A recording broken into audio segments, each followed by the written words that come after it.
All right, and what about number 7? Look at that craziness. So again, if you've seen one of the number 6, you know that I used these right here to help me solve from going from rectangular, which is what Algebra 2 loved, to polar, which is what pre-calculus and calculus might love.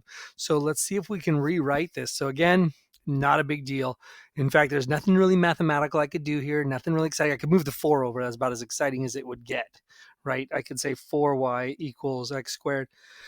Now it's pretty simple. Now I'm just going to go ahead and substitute in stuff. And so I would have 4, well, y is r sine theta. And this is really r cosine squared, r cosine theta squared, right? So I'm just going to call that r squared cosine squared if you don't mind. So it looks like that. I just squared it, because it got multiplied by itself.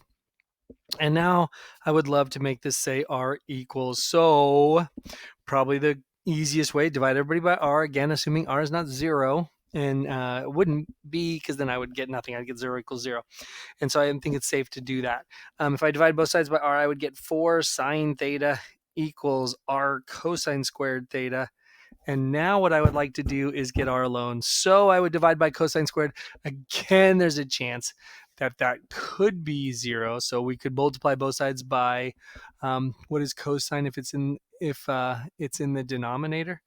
I could call it what? Secant? Yeah, I call it secant. So I could multiply both sides by secant squared theta, which would be interesting because then I'd have 4 sine theta secant squared theta equals r, because it would have canceled out on the left side. And now on the right side, and now on the left-handed side looks a little prettier. In fact, I don't like the fact that secant squared. I mean, just because I could clean it up and it looks more simple, right? Making it more simple, could make secant squared, secant times secant. Secant is 1 over cosine, so that's sine over cosine. That's tangent. So I hit something weird there, and that would be tangent secant. And okay, so that doesn't look great, but it does look better than a secant squared. So for tangent secant, that would be my r value. Have fun. Stay happy.